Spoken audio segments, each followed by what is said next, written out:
అటల్ బిహారీ వాజ్పేయి గారు కూడా ప్రధానమంత్రిగా బాధ్యత తీసుకున్న తర్వాత వారు కూడా ఈ అంశాన్ని గుర్తించి ఇందిరాగాంధీ గారు చూపించిన బాటలోనే వారు నడిచిండ్రు.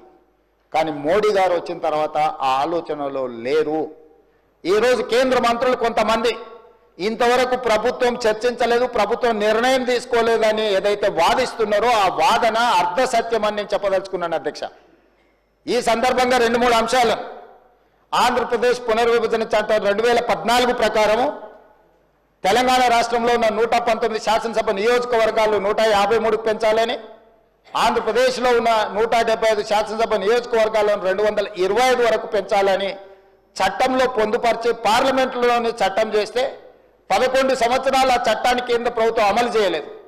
పార్లమెంట్ సభ్యుడిగా నేనే అడిగిన ప్రశ్నకు పార్లమెంట్లో సమాధానం ఇచ్చాను. 2026 తర్వాత జనాభా లెక్కించినాకనే ఈ నియోజకవర్గాల పునర్విభజన జరుగుతుంది, ఇప్పుడు మా ప్రభుత్వం ముందు ఎలాంటి ప్రతిపాదన లేదు అని చెప్పి కేంద్ర ప్రభుత్వం మనకు తెలంగాణ ఆంధ్రప్రదేశ్ రాష్ట్రాలకు సమాధానం చెప్పింది. కానీ అదే సందర్భంలో కేంద్ర ప్రభుత్వానికి కేంద్రంలో ప్రభుత్వాన్ని ఏర్పాటు చేసిన రాజకీయ పార్టీ ప్రయోజనం కోసము జమ్మూ కాశ్మీర్లో నియోజకవర్గాల పునర్విభజన చేపట్టినరు, సిక్కింలో నియోజకవర్గాల పునర్విభజన చేపట్టినరు. ఈ 2 రాష్ట్రాలలో పునర్విభజన చేపట్టడానికి తీసుకున్న ప్రాతిపదిక 2011 జనాభా ప్రాతిపదికన నియోజకవర్గాల పునర్విభజన చేపట్టిన అధ్యక్ష. కేంద్ర ప్రభుత్వం ఒక పక్కన మనకు అందిస్తున్న సమాచారం కానీ లేకపోతే మనకు కల్పిస్తున్న భ్రమలు కానీ వేరు, కానీ కేంద్ర ప్రభుత్వం తీసుకుంటున్న నిర్ణయాలు వేరు.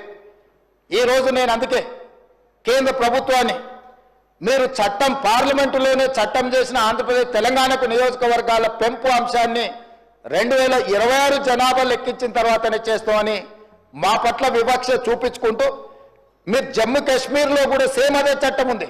2026 తర్వాతనే జనాభా లెక్కించిన తర్వాత నియోజకవర్గాల పునర్విభజన జరగాలి శాసనసభలో అంటే దాన్ని పక్కన పెట్టి రాజ్యాంగాన్ని సవరించుకొని 2011 నియోజకవర్గాల 2011 జనాభా ప్రకారం 83 నియోజకవర్గాలుగా ఉన్న అసెంబ్లీని 90 నియోజకవర్గాలుగా పెంచడమే కాకుండా నియోజకవర్గాల పునర్విభజన జమ్మూ కాశ్మీర్ రాష్ట్రంలో అమలు చేసిండ్రు అధ్యక్ష.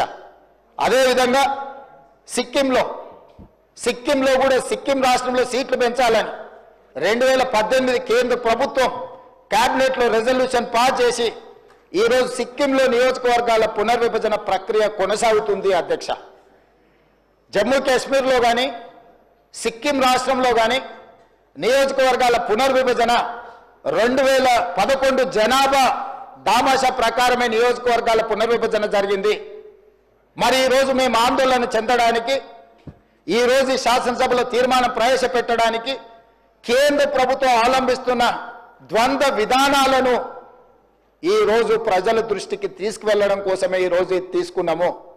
పార్లమెంటులోనే 2014 పునర్విభజన చట్టంలో పొందుపరిచిన ఆంధ్రప్రదేశ్ తెలంగాణ శాసనసభ నియోజకవర్గాల పెంపును మీరు పక్కన పెట్టి మీకు రాజకీయ ప్రయోజనం లేదని 2 రాష్ట్రాల అసెంబ్లీ సీట్లు పెంచకపోవడం, రెండో పక్కన మీకు రాజకీయ ప్రయోజనం ఉందనుకున్న జమ్మూ కాశ్మీర్ అండ్ సిక్కింలో శాసనసభ నియోజకవర్గాలను పెంచడం, ఆ పెంచడానికి ప్రాతిపదిక 2011 జనాభా లెక్కలు తీసుకోవడం అనేది ఈ రోజు మనందరం కూడా గమనించవలసిన అవసరం ఉన్నది అధ్యక్ష. ఇది చాలా ప్రమాదకరమైన సందర్భం. ప్రమాద గంటికలు మోగుతున్నాయి. ఈరోజు ఈ దక్షిణాది రాష్ట్రాలకు సంబంధించిన శాసనసభ్యులు కావచ్చు, పార్లమెంట్ సభ్యులు కావచ్చు, శాసన మండలి సభ్యులు కావచ్చు, ఎవరైనా కావచ్చు, స్థానిక సంస్థలలో ఉండే కావచ్చు, లేకపోతే ఈ ప్రాంత ప్రజలు కావచ్చు, కేంద్ర ప్రభుత్వం ఆదేశాల మేరకు జనాభా నియంత్రించి కేంద్ర ప్రభుత్వం ఈ దేశం యొక్క అభివృద్ధిలో భాగస్వాములుగా మారిన మనం కేంద్ర ప్రభుత్వానికి వస్తున్న పన్నులు జీడీపీలో 36% ఈ దక్షిణాది రాష్ట్రాలు ఈరోజు మనము ఇక్కడ నుంచి పన్నులు కడుతున్నాం అధ్యక్ష. 24% పార్లమెంటులో ప్రాతినిధ్యం ఉన్న ఈ దక్షిణాది రాష్ట్రాలు ఈరోజు కేంద్ర ప్రభుత్వానికి చెల్లిస్తున్న పన్నుల్లో 36% మనం కడుతున్నాం అధ్యక్ష. తిరిగి మనకు వస్తున్న చాలా తక్కువ అధ్యక్ష. ₹1 తెలంగాణ రాష్ట్రం నుంచి మనం పన్నులు చెల్లిస్తే 42 పైసలు మనకు వస్తున్నాయి అధ్యక్ష. కేరళకు 16 పైసలు వస్తున్నాయి అధ్యక్ష. తమిళనాడుకు 29 పైసలు వస్తున్నాయి అధ్యక్ష. ఇట్లా చాలా తక్కువ. మనం ₹1 చెల్లిస్తే మనకు వచ్చేది తిరిగి కేంద్ర ప్రభుత్వం నుంచి వస్తున్న వాటా చాలా తక్కువ ఉంది. అదే ₹1 బీహార్ చెల్లిస్తే ₹6 6 పైసలు బీహార్ పోతున్నాయి అధ్యక్ష. బీహార్ రాష్ట్రం కేంద్రానికి ₹1 చెల్లిస్తే కేంద్ర ప్రభుత్వం తిరిగి ₹6 6 బీహార్ రాష్ట్రానికి ఇస్తుంది అధ్యక్ష. ఉత్తరప్రదేశ్కి ₹2.73 ఇస్తుంది అధ్యక్ష ₹1 చెల్లిస్తే. అదేవిధంగా మధ్యప్రదేశ్కి ₹1.70 చెల్లిస్తున్నారు అధ్యక్ష.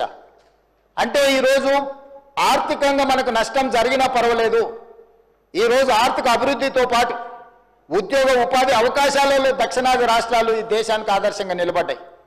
ఆర్థిక ప్రయోజనాలు మనకు దెబ్బతిన్నా దేశం యొక్క స్ఫూర్తిని దేశభక్తిని దక్షిణాది రాష్ట్రాలు చాటుకొని స్పష్టంగా ఆర్థికంగా మనకు నష్టం జరిగిన కేంద్ర ప్రభుత్వంలో భాగస్వాములుగా మనం ఈ దేశ నిర్మాణంలో ఈ దేశ అభివృద్ధిలో భాగస్వాములుగా మారినాం.